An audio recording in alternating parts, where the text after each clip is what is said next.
심심할 때 듣는 심심심리학.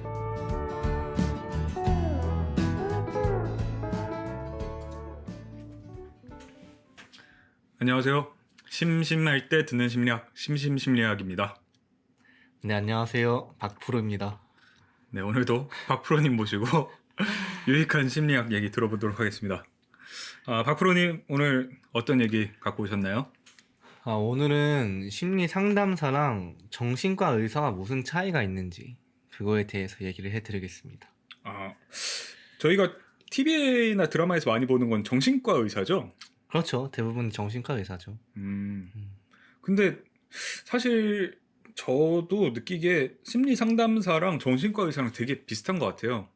뭔가 이제 환자들 오면 뭐 따뜻한 얘기 또 해주고, 뭐 심지어 그 얼마 전에 부부의 세계 김희애 씨가 이제 가정의학과 선생님으로 나오는데 약간 그것도 정신과 의사처럼 뭔가 제스처를 취하더라고요. 가정의학과도 뭐 그런 건가요? 가정의학과는 뭔진 잘 모르겠는데. 아, 그래요? 네. 다시 할까요?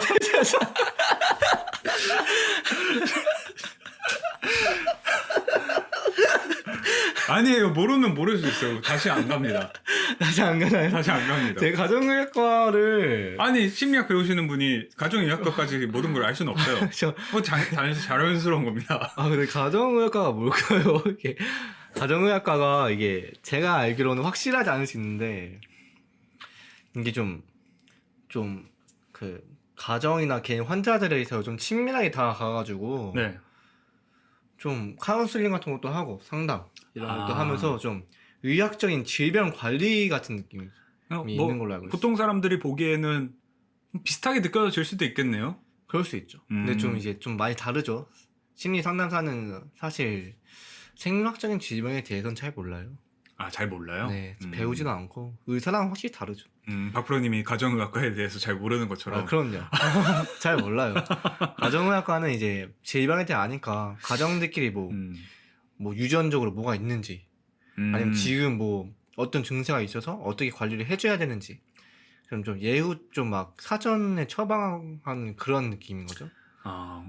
그럼 이 심리 상담사랑 정신과 의사는 사실 저희 같은 사람들이 보면 너무 비슷하거든요. 뭘 하는지 잘 모르겠고 그냥 둘 다 만약에 내가 우울증이 생기면 정신과를 가야 될지 심리 상담을 받아야 될지 이런 것도 잘 모르겠고요. 그럼 정확히 제일 다른 게 어떤 겁니까? 일단 제일 다른 거는 정신과 의사 같은 경우는 의사 면허가 있고 심리 상담사는 의사 면허가 없다. 의사 면허가 없다? 네, 의사 면허가 그거 있으면 너무 당연한 얘기 아닌가요? 아니 이게 근데 자동차 타는 사람은 운전 면허가 있고 오토바이 타는 사람은 원동기 면허가 있다 뭐 그런 거 아닌가요? 그럴 수 있는데 네. 이게 좀 알아들을 수 있는 얘기 좀 죄송합니다. 해주세요. 제가 좀 사람만 끝까지 들어주세요. 네네. 의사 면허증이 있으면 네. 한 가지 권한이 있어요. 권한이 있어요. 네, 처방전을 낼 수 있어. 처방을 낼 수 있다는 건 뭐 약 같은 그렇죠. 거를 네, 약을 사용할 수 있어. 정신과에서 약을 사용할 수 그러면 있고 의사 말고는 약을 사용할 수 있는 불법이죠. 사람은 약사는 가능한 거예요? 약사도 전문 의약품을 처방할 수는 없어요, 절대로. 어디까지나 의사가 네. 처방만 가능하다? 네. 그래서 일반 심리사들도 그냥 일반 의약품 이런 거 뭐 판매도 안 될 거예요, 아마. 그냥 추천만 할 수 있고 전문 의약품 같은 경우에는 절대 거의 약의 힘은 빌리지 못한다고 보면 돼요. 그러면 가장 큰 차이는 약을 처방할 수 있느냐 없느냐라고 네. 보시는 거죠? 사실 첫 번째죠. 그럼 두 번째는 어떤 거죠? 두 번째 같은 경우에는 이제 이것도 근데 정신과 의사분들마다 다르겠지만 정신과 의사분들은 처방에 좀 많이 치우쳐 있죠. 약을 처방하는 데 있어서 상담보다는 이 어떤 정신과 의사분들은 뭐 충분히 대화를 하고 네. 한다 싶지만 대학병원 같은 경우에는 사실 병원 같은 경우에는 환자를 빨리빨리 돌려야 보험료를 이렇게 받아 먹으면서 그렇기 때문에 결국 돈인가요? 그렇죠. 이게 개인 병원 같은 경우도 뭐 한 명당 1시간씩 이렇게 상담하기 힘들죠. 그러면 저희가 이제 미디어에서 본 정신과 의사는 거의 뭐 연출일 뿐일 가능성이 굉장히 높네요. 그렇다고 이게 또 무조건 연출이다 하긴 좀 그런 게 아, 정신과 의사분들 중에서는 적어도 30분씩은 꼭 상담을 한다는 분들도 계시기 때문에 그게 근데 법제화된 건 아니고 그 그렇죠. 사람들의 의사 개인적 네. 신념과 그런 것이 그렇죠. 다른 건가요? 보통 이제 큰 병원 가면은 약간의 상담이랑 처방 위주, 처방 위주라고 보면 되겠죠. 그러면 정신과 의사가 하는 상담은 어떤 약을 처방해 줄 것이냐를 확인하는 과정이라고 보면 될까요? 이게 정신과 의사가 권한이 더 많다고 그냥 보면 돼요. 사실 상담사보다. 권한이 더 많은 대신 선택하시는 게 많은 거죠. 네. 그래서 정신과 의사분들마다 상담에 더 추중하는 분들도 있긴 하겠지만 안 된다는 건 아니죠. 그게 상담을 1시간씩 하고 뭐 30분씩 하면 안 되고 그럼 정신과 의사도 상담사처럼 할 수 있죠. 할 수 없는 건 없습니까? 네. 할 수 없는 거 아마 그 심리 검사는 아마 직접 하지 못할 거예요. 배우지 못했겠죠? 자격증이 없으니까. 심리 검사는 검사마다 자격증이 있나요? 그게 아니라 그 자격증이 있으면은 어느 검사를 할 수 있는지에 대한 권한이 주어지죠. 네. 자격증마다 검사할 수 있는 검사 도구의 범위가 네, 그렇죠. 정해진다. 임상 심리사가 심리 검사는 제일 많이 할 수 있죠. 우리 그러면 되게 유명했던 MBTI도 자격증이 따로 있어요. 그래요? 네, MBTI 아무나 못해요. 그쵸. 이게 사실 네. 요즘 유행하는 그 MBTI 모바일로 하는 거는 네, 그렇죠. 사실 가라죠. 갈아요? 네. 야매라고 하려고 그랬는데 고민하고 있었는데 아무튼 네. 부정확한 검사다. 네, 좀 그렇죠. 뭐 신뢰가 있는 검사는 아니죠. 근데 뭐 또 저희가 설명하면은 그거 그냥 재미로 하는 건데 뭐 이렇게 소리 들으니까 또 그냥 그런 그러니 그렇죠. 하고 그러니 넘어가지만 네. 오늘 듣는 분들한테 설명할 수 있겠죠. 이건 네. 검사가 신뢰로운 검사는 아니다. 네, 신뢰로운 검사는 실제로 그냥 MBTI 자격증 있는 사람한테 검사를 받는 게 제일 신뢰롭죠. 차이 많이 나요.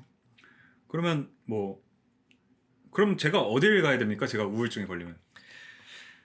사실 이게 선택이긴 한데 정신과 의사분들 같은 경우에는 잘 알아보지 못하면 사실 약만 처방하고 끝나는 경우가 꽤 있으니까 네. 좀 상담을 받고 싶어서 자기가 스스로 왜 우울한지 사실 상담사는 치료사긴 하지만 네. 의사처럼 적극적인 치료사보다는 인도자 같은 느낌이 좀 있긴 하죠. 인도자요? 네, 왜 스스로 깨우치게 하고 스스로 나중에 또 이런 게 있을 때 스스로 이거를 극복해 나갈 수 있는 힘을 자생력을 키워준다. 그렇죠. 자생력을 키워주는 느낌이 있죠.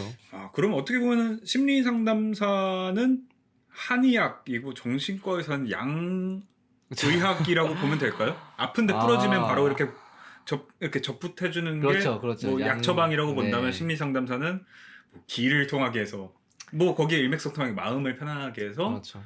비슷한가요? 그렇게 볼 수 있겠네요.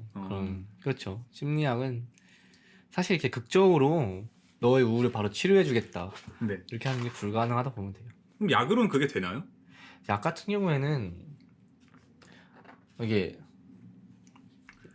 이제 우울증의 원인 중 하나가 세로토닌이라는 신경 전달 물질이 부족해서 그렇거든요. 잘 안 나와서. 세로토닌이 사람을 즐겁게 하는 건가요? 즐겁게 하는 건 아닌데 이게 또 뭐 보면 아침에 햇빛을 받으면 세로토닌이 나온다 해요. 좀 긍정적인 기분을 들게 하는 그렇게 영향을 끼칠 수 있어요. 다른 영향도 있지만 세로토닌도 그런 영향이 있어서 프로작이라는 우울증 약이 있는데 그게 네. 이제 세로토닌을 좀 이렇게 세로토닌이 그 신경계에서 방출을 하면은 다시 쭉 이렇게 줍줍하는 거예요. 주워 담는 거예요 이제. 재활용. 그렇죠. 그런 약도 있고. 한번 쓴 세로토닌을 네, 방출한 거 다시 이렇게 줍줍하는 거죠. 먹게 해주는. 그래서 세로토닌 양을 좀 많게 해주는 약이 있는데 그걸 먹으면은 확실히 괜찮죠. 그래요? 그렇죠. 수면제 먹으면은 잠 드는 것처럼 이게 그러면 약 처방만 받으면 되는 거지 않나요? 그럼? 약 처방만 받으면 되는데 이게 양학이라는 게 사실 당장에 해결을 해주잖아요. 네. 근데 마음 같은 경우에 당장 우울증을 해결해줘도 우울한 상황이에요, 마냥. 상황이 음. 되게 우울해.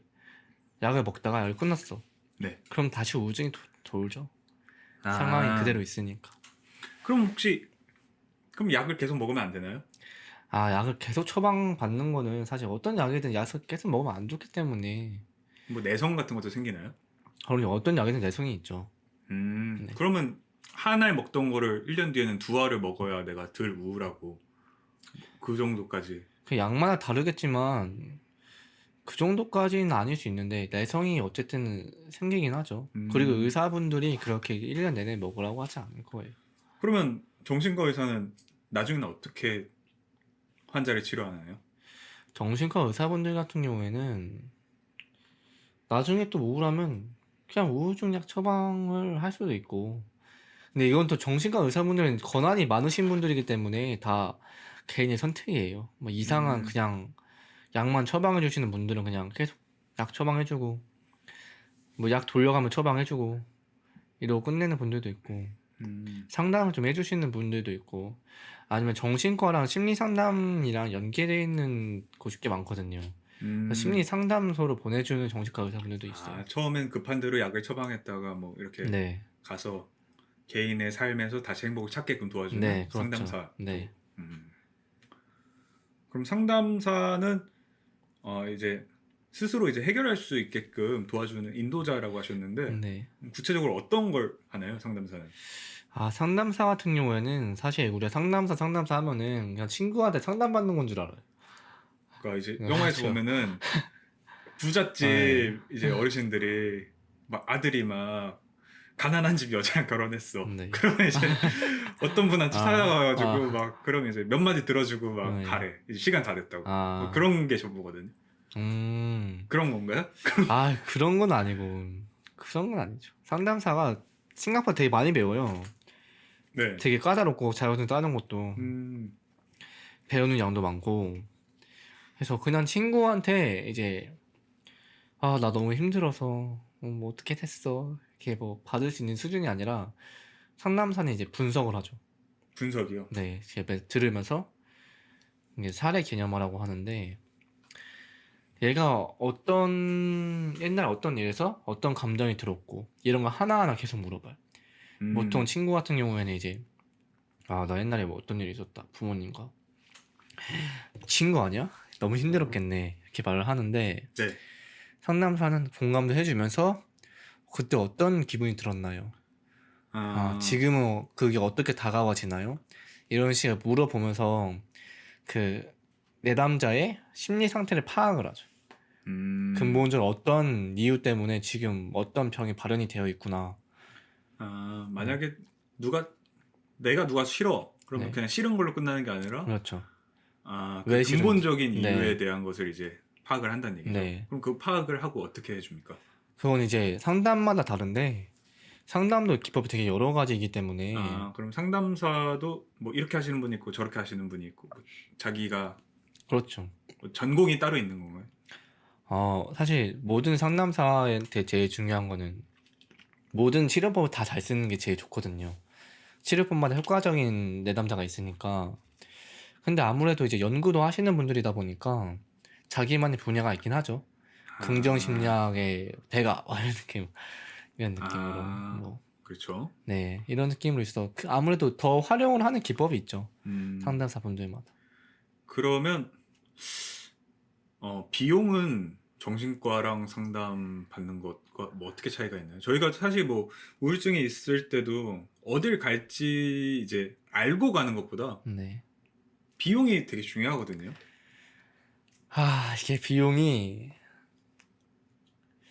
이게 대한민국에서 심리 상담이 되게 잘 이루어지지 않는 이유 중 하나가 비용이거든요.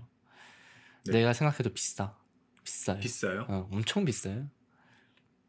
정신과는 건강보험이 되죠. 네, 그렇죠. 건강보험이 돼서 심리 상담은 건강보험이 안 되나요? 안 되죠. 보험이 안 되죠. 왜 문제가 있네. 네, 문제가 있어서 한 회계에 비싼 거는 10에서 15만 원? 회당요? 네. 근데 보통 15회계 정도 하니까. 그러면 얼마요? 225만 원? 그렇죠. 근데 그 한 회기에 15회기를 한다고 해서 뭐 치료가 됩니까? 보장이 됩니까? 그게 또 문제가 되는 거죠. 아, 될지 안 될지도 모르는데 돈을 써야 된다는 거? 그렇죠. 근데 이게 상담사분들이 전문가이시긴 하니까 네, 확실히 받으면 자기 이해도가 엄청 높아지고 네. 치료가 됐든 안 됐든 자기 이해. 나는 이런 마음이 있구나. 난 이런 행동을 하는구나. 난 이렇게 이런 거 좋아하는구나. 난 이런 거 싫어하는구나. 이런 자기 이해가 엄청나게 높아지고 어떤 감정이 들었을 때 그걸 좀 컨트롤할 수 있는 능력도 키워주고 아, 자기 문제 해결되지 않았더라도 좀 건강해져요. 그냥 정말로. 음, 자기에 대한 통찰력도 높아지기 때문에 앞으로의 삶에서 좀 강한 무기를 들고 있는 느낌이 아닌가 싶긴 하죠. 아, 근데 이게 그, 병적으로만 본다.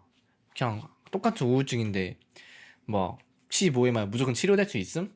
이렇게 다가가기는 그게 확신은 없겠죠. 100% 확신은. 근데 사실 의사들도 100% 확신은 없으니까 그럼 이게 비싸기 때문에 선택하기 어려지죠, 솔직히. 힘든 게 엄청 크겠네요. 대학 생활 상담소가 아니면 개인 상담소를 가기에는 개인 네, 상담소 그러면 이제 대기업 같은 경우는 인프라가 잘 갖춰져 있어서 그렇죠. 상담사를 둔다고는 하는데 네, 그렇지 못하시는 이제 네, 자영업자분들이나 중소기업 재직하시는 분들은 사실 좀 꿈도 못 꾸겠네요. 한 달 그렇죠. 월급을 갖다 바치면서 그렇죠. 어쨌든 또 자기 시간을 내가면서 가야 되는데 쉽지 않죠. 좀 그게 또 상담소마다 뭐 5만 원, 6만 원 하는 데도 있긴 한데 5, 6만 원도 사실 비싼 건 아니거든요. 그쵸 5, 6만 네, 원이면은 5, 6만 원 정도는 요즘 사람들이 쓸 것 같아요. 퍼스널 트레이닝이 요즘 5, 6만 원 음, 정도 필라테스 이런 게 5, 6만 원 하니까 음. 회당 그 정도만 돼도 괜찮지 않을까 싶긴 한데 이게 또 상담사분들도 한 회기당 1시간씩이나 하고, 1시간이요. 네, 1시간, 말이 1시간 이제 또 준비. 어떻게 할지 아, 준비 다 하고, 그 했던 것들 녹음해서 다 이제 써야 되고, 처음부터 분석하고, 하면 한 환자분당 한 회기만 상담해도 몇 시간씩 써야 되니까, 어, 근데 돈을 막 5만 원씩 이렇게 받아버리면 이제 돈 생계가 좀 그런 게 있는 것 같기도 하고, 글쎄요. 음.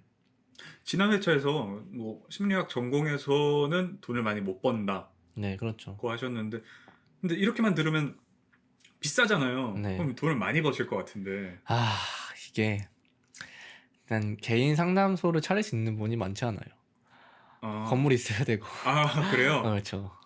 아, 개인 병원을 개업한다고 보면 돼요. 근데 개인 아, 병원을 개업하기는 대학병원에서 인턴, 레지던트, 펠로우까지 전문의 따고 가니까 돈이 많이 모이잖아요. 그러네요. 그래서 개인 병원에서 뭐 새 들어서 충분히 할 수 있는데 상담사 같은 경우에는 대학원 딱 나오면 이제 거지거든요. 그리고 돈만 쓰다 나오니까. 그렇죠. 취직을 하면은 초봉이 그렇게 많지 않죠.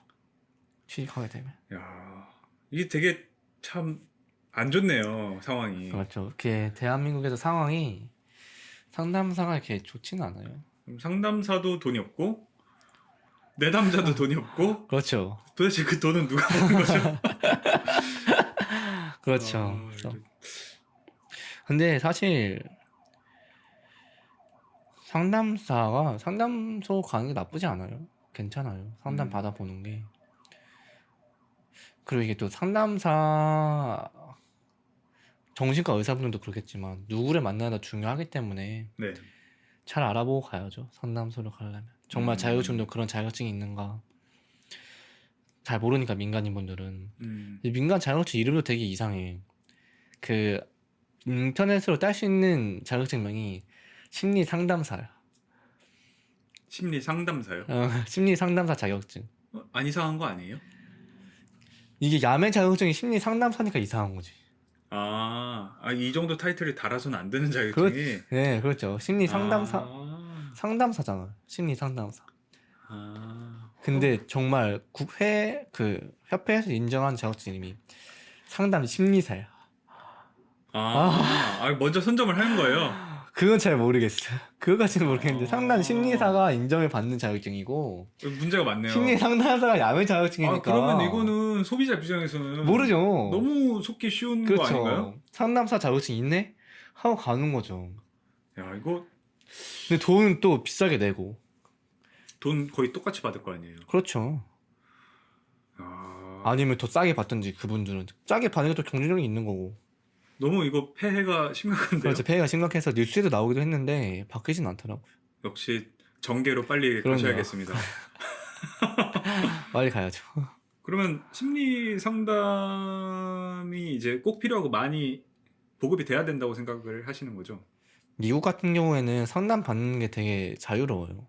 별거 아닌 것처럼. 뭐 비용도 저렴한가요, 거긴? 제가 알기로는 그래요. 거기는 원체 이제 네. 의료보험이 잘 안 돼 있으니까 네. 다른 거랑 비슷하겠죠? 네. 그래서 뭐 되게 많이 봤는데요.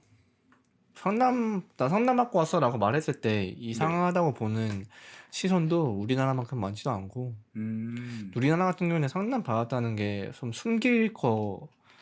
숨기는 느낌 되게 그래서 많잖아요. 나한테 뭔가 문제가 그렇죠. 있는 것 같고 이제 되게 치근하게 보잖아요.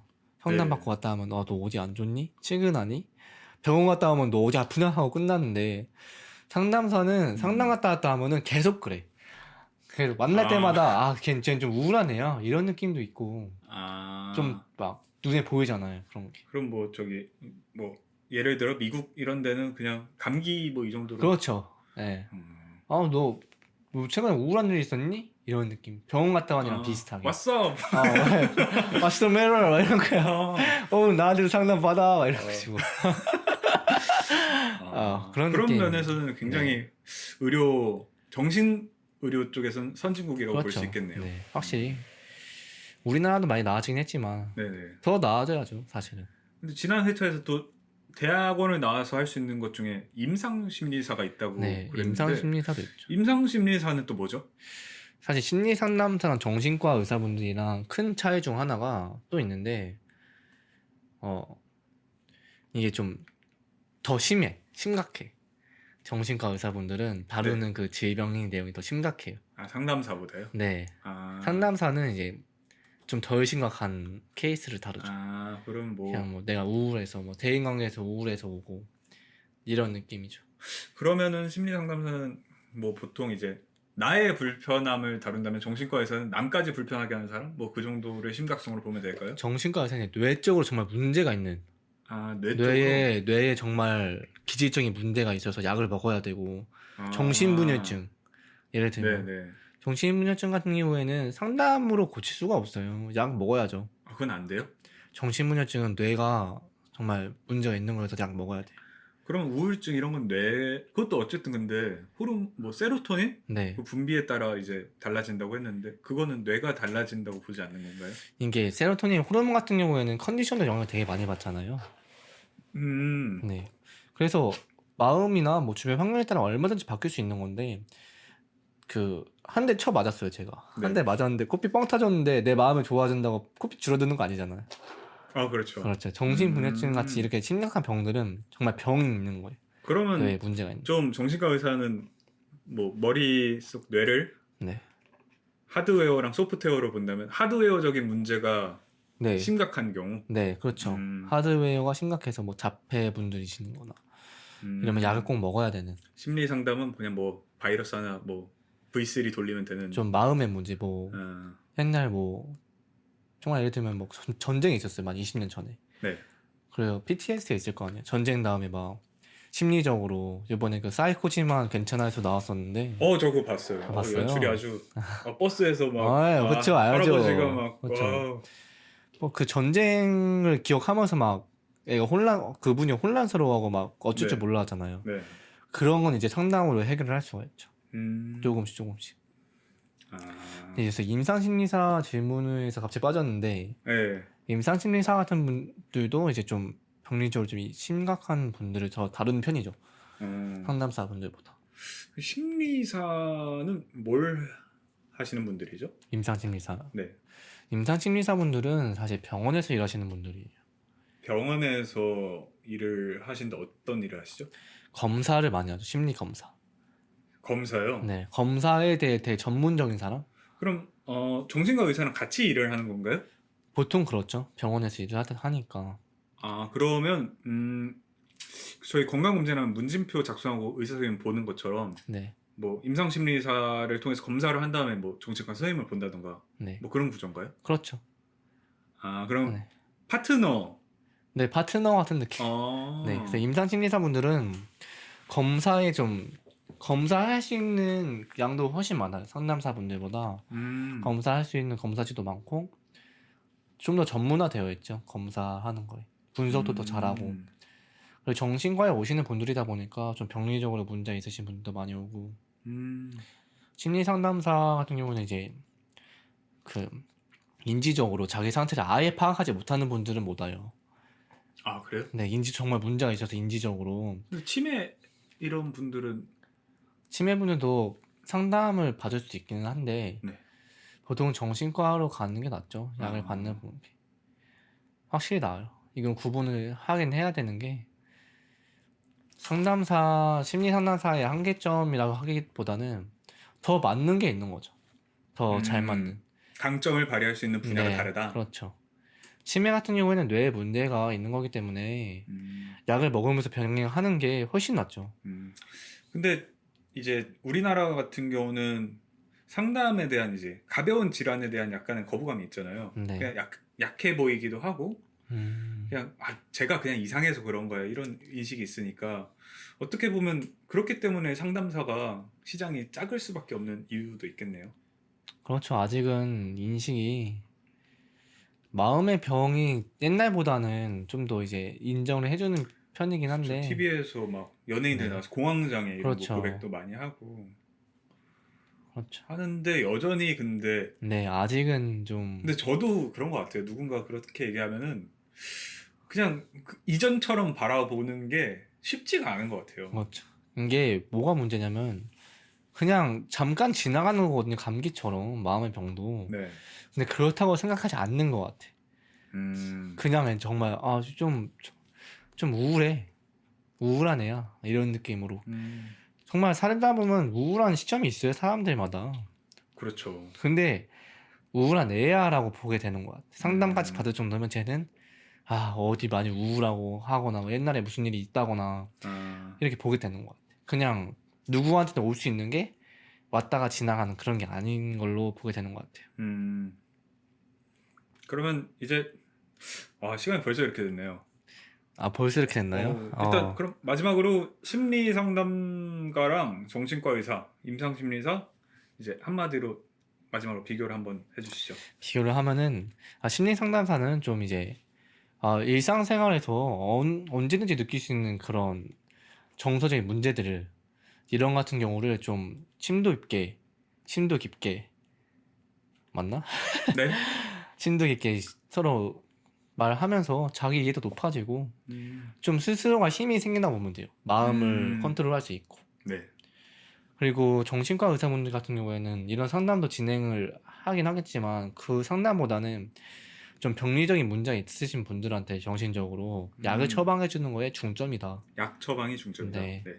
임상심리사분들 같은 경우에는 이제 심리 검사에 중점이다. 그냥 병원에서 심리 검사를 하시는 분들, 검사하시는 분들. 네, 검사의 전문가들 심리학과 나와서 정신과 의사는 할 수 없는 거죠? 절대 못하죠. 의대를 나오셔야. 네, 그럼 임상심리와 심리 상담사를 할 수 있는 네, 거고. 심리학과 나와서 아, 알겠습니다. 주변에 임상심리사나 심리상담가가 있으신가요? 있죠. 그분들의 직업 만족도는 뭐 어떠신가요? 아, 뭐 심리학도를 꿈꾸시는 네. 분들도 이제 들으실 수 있으니까. 직업 만족도라는 게 사실 직업 만족도에서 제일 중요한 요인이 뭔지 아세요? 돈? 아니요. 아니에요? 네, 뭐죠? 자기 스스로 만족하는 거예요. 수긍하는 거. 직업 만족도에서 가장 중요한 게 만족하는 것? 수긍. 수긍? 네, 수긍이 뭐죠? 그냥 이 정도면 괜찮지. 아, 네. 그런 느낌이어서 네. 만족도라는 건 개인적마다 달라요. 아, 개인마다 다르기 때문에 제가 아시는 분들은 만족하면서 삽니다. 행복해 하시는가요? 행복까지는 아닌 것 같고. 네, 알겠습니다. 후회는 안 하더라고요. 아, 네. 뭐 더 준비하신 얘기 있나요? 없습니다. 네. 알겠습니다. 오늘도 좋은 얘기 감사합니다. 안녕히 계세요. 안녕히 계세요.